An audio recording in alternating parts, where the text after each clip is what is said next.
Ya pemirsa, maraknya tawuran yang kemudian terjadi di bulan suci Ramadan ini menyebabkan keresahan di tengah masyarakat. Untuk membahas mengenai hal ini, sudah bergabung bersama saya siang hari ini ada Kombes Pol Truno Yudo, Kabid Humas Polda Metro Jaya. Selamat siang Pak Truno Yudo. Selamat siang, Mbak Ken. Oke, baik. Dan juga sudah bergabung di sini ada Bu Mintarsih, psikiater. Selamat siang, Bu Mintarsih, sehat? Selamat siang, ya sehat. Oke, saya mau membuka data dulu dari kepolisian, Pak Truno Yudo. Setidaknya di pekan pertama bulan suci Ramadan ini ada 8 kasus, bahkan ada kemudian yang meninggal dunia, Pak. Dari kepolisian, apakah sudah bisa mengidentifikasi apa yang menjadi penyebabnya tawuran ini, Pak? Baik Mbak Ken, kami sampaikan terlebih dahulu bahwasannya untuk wilayah Polda Metro Jaya situasi dalam keadaan kondusif ya, aman. Namun demikian ada fenomena benar tawuran yang melibatkan anak-anak dan remaja. Tentunya ini suatu fenomena ya, bagaimana ketika anak-anak dalam rangka mencari jati dirinya ya. Kemudian yang kita kenal adalah dulu penyimpangan atau perilaku negatif, saat ini sudah bergeser kepada suatu perbuatan pidana bahkan ya. Nah, ini tentu menjadi bagian perhatian kita bersama. Polda Metro Jaya diawali dengan adanya antisipasi dengan adanya maklumat Kapolda nomor 1 tahun 2023 ya. Yang lalu kita sudah juga melakukan larangan-larangan kegiatan yang sifatnya larangan-larangan tidak produktif atau bahkan negatif ya, seperti larangan petasan, kemudian juga larangan konvoi berkendaraan, arak-arakan ya, kemudian juga adanya larangan tawuran bahkan juga balapan liar. Ini tentu sudah diantisipasi. Langkah-langkah dari Polda Metro Jaya tentu sudah melakukan preventif dan penegakan hukum. Namun demikian, apa yang menjadi fenomena ini terjadi khususnya di bulan Ramadan, tentu kita semua sangat prihatin terhadap anak-anak. Yang pertama, tentunya anak-anak ini yang melibatkan pada tawuran itu adanya suatu krisis pada pencarian identitas ya, krisis identitas di mana anak-anak mencari nilai-nilai ya, suatu jati dirinya. Kemudian yang kedua juga adanya krisis secara entitas. Anak-anak ini kan dipengaruhi pada lingkungannya. Ketika pada lingkungannya tidak mendapatkan entitas atau figur yang tepat, tentu kecenderungannya mencari sesuatu yang dianggapnya lagi tren seperti saat ini. Yang ketiga, tentu ada suatu krisis eksistensi. Anak-anak masih membutuhkan suatu pengawasan dari orang dewasa atau bahkan orang tua. Ketika tidak mendapatkan pengawasan secara tepat, tentunya kemudian akan berperilaku secara agresif ya, sehingga tidak akan bisa membedakan bagaimana di dunia nyata yang keberagaman ya, baik itu lingkungan, kemudian juga budaya, serta eksistensi terhadap kegiatan-kegiatan di bulan Ramadan. Bahkan kami menghimbau yang lalu sampaikan ya. Tapi kalau untuk tawuran-tawuran nih Pak, kelompok-kelompoknya ini tuh diidentifikasinya seperti apa sih Pak? Mereka ini kelompok-kelompok lama yang memang juga sudah menjadi pengawasan kepolisian, atau ada provokator-provokatornya begitu Pak yang menyebabkan tawuran ini? Ya, sejauh ini tadi kami sampaikan banyak yang hal ini pengaruh lingkungan ya, orang tua, komunitas, kelompok, bahkan juga media sosial. Pada kelompok-kelompok saat ini kita masih terus melakukan identifikasi. Namun dalam catatan kami dalam 8 kasus tadi selama sepekan, 2 benar dilaporkan dan 1 berhasil kita lihat di CCTV dan berdasarkan laporan masyarakat. 6 itu adalah hasil daripada proses pencegahan dari adanya patroli perintis presisi Polda Metro Jaya sehingga tidak terjadi. Dan kemudian kita lakukan betul-betul identifikasi, ini masih rata-rata adalah anak-anak. Oke, baik.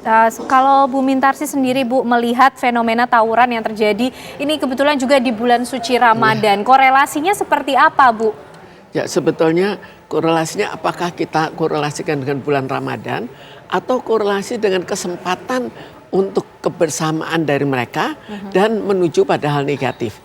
Jadi dalam hal ini kan mereka berada di luar lalu akhirnya membuat acara, ada acaranya positif, ada juga acaranya negatif, tapi bukan karena bulan Ramadan maka mereka lakukan tawuran, tapi karena adanya waktu sisa, di mana adanya mereka bersama-sama berkumpul dan kebetulan grup yang negatif ini membuat suatu yang negatif pula, antara lain tawuran.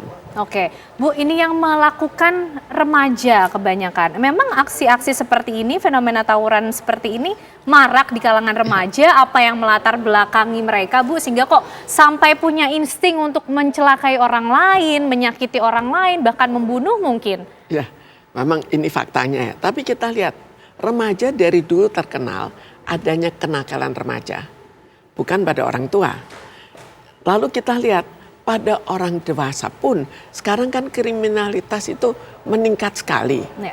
Jadi ada faktor lain pada kedua pihak, baik remaja maupun orang tua, kondisi-kondisi lingkungan yang membuat mereka jauh lebih agresif daripada biasanya. Dan pada remaja yang sudah terjadi kenakalan remaja, mereka akhirnya karena ada hal-hal stres yang terjadi di luar, mereka akhirnya menjadi kriminalitas remaja. Tapi bukan semua remaja, kita lihat ada juga remaja yang baik-baik. Oke, jadi bentuk kriminalitasnya dalam bentuk tawuran itu tadi ya, Bu. Salah ya. Berarti satunya. artinya peran keluarga, peran lingkungan sosial juga penting di situ, Bu Mintarsi. sangat penting. Oke, baik. Tapi nanti dijelaskan lebih lengkap lagi, Bu Mintarsi, usai jeda pemirsa bersama juga dengan Pak Truno Yudo yang masih bergabung bersama kita di Apa Kabar Indonesia Siang. Masih bersama kami di Apa Kabar Indonesia Siang, pemirsa, dan kita masih akan mengupas mengenai fenomena tawuran yang marak terjadi di bulan suci Ramadan ini. Saya mau kembali ke Pak Truno Yudo. Pak Truno Yudo, kepolisian apakah juga sudah bisa mengetahui anak-anak ini, Pak, remaja ini kan mereka tawuran dengan membawa senjata tajam juga. Dari mana mereka mendapatkannya, Pak? Iya Mbak Ken, salah satunya di wilayah Depok ya, itu kita sudah mendalami dan tentunya ini juga butuh proses penyelidikan lebih lanjut. Ada beberapa catatan di Polres Depok, didapatinya juga mereka dari COD. Ya, tentu tadi kami sampaikan ketika anak-anak ini kurang mendapatkan pengawasan maka lebih cenderung agresif, kemudian mencari sesuatu yang dianggap tren, kemudian mencari tentu alat-alat ini mendasari pada tren yang mereka anggap ini suatu hal biasa, tetapi tadi tanpa pengawasan, catatan kami. Kemudian yang kedua, ya betul, bulan ini adalah bulan Ramadan. Tadi Bu Mintarsi sampaikan, bulan puasa, bulan ibadah.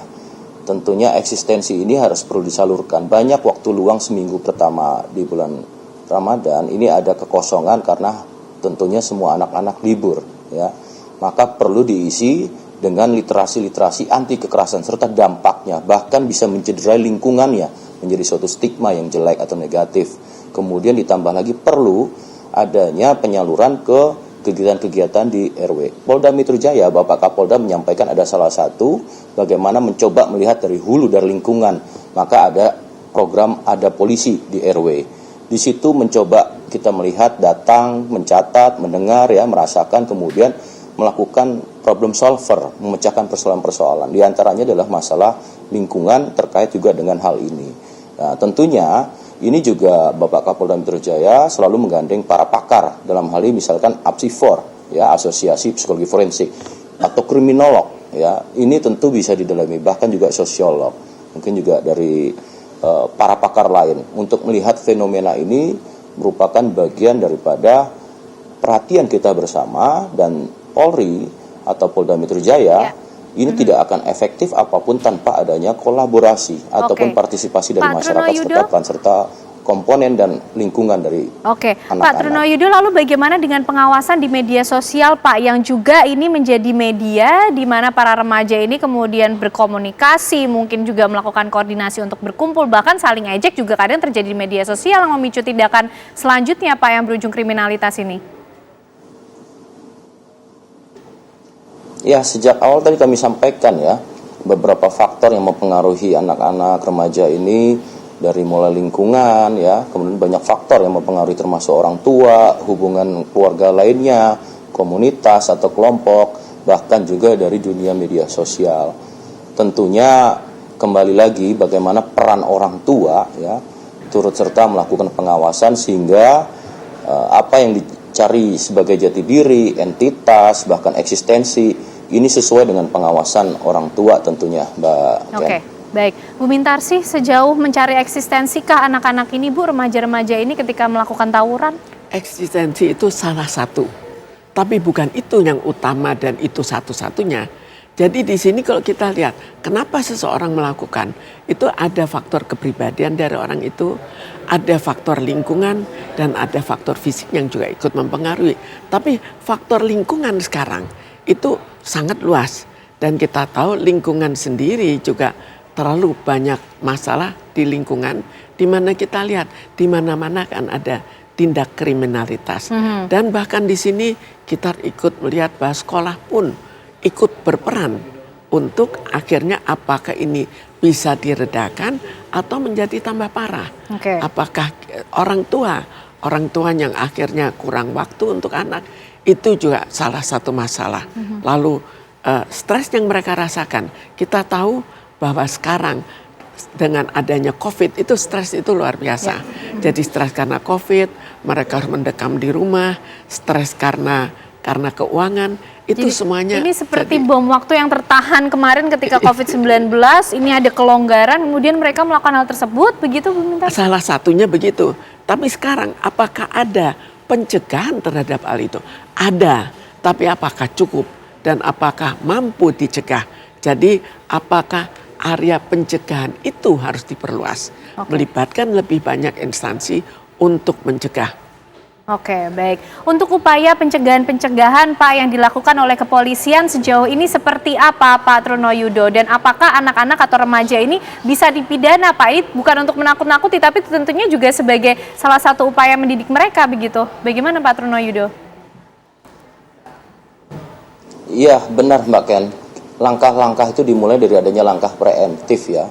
Preemptif adalah bagaimana meningkatkan partisipasi seluruh komponen, elemen masyarakat, turut serta menjadi bagian untuk menyelesaikan persoalan ini. Dimulai dengan adanya tadi saya sampaikan program polisi RW. Kemudian juga ada selama bulan Ramadan ya dari Direktorat Bimas Polda Metro Jaya juga melakukan subuh keliling, kemudian traweh keliling ya sebagai suatu wujud di bulan Ramadan. Terus kemudian juga ada preventif. Preventif adalah sifatnya pencegahan, di mana ada kesempatan-kesempatan yang kita anggap suatu titik kerawanan, tentu dihadirkan penggelaran Polri, ya, di mana melakukan patroli gunanya mencegah. Kemudian juga adanya maklumat, ini juga salah satu wujud antisipasi mencegah. Kemudian yang ketiga adalah langkah terakhir, di mana langkah ini adalah proses penegak hukum. Tentu ada dua peristiwa ketika ini melibatkan antara anak dewasa, kemudian anak, yang tentunya ada dua peristiwa yang perlu kita jadikan referensi dalam proses penegakan hukum, baik sistem peradilan umum maupun sistem peradilan anak.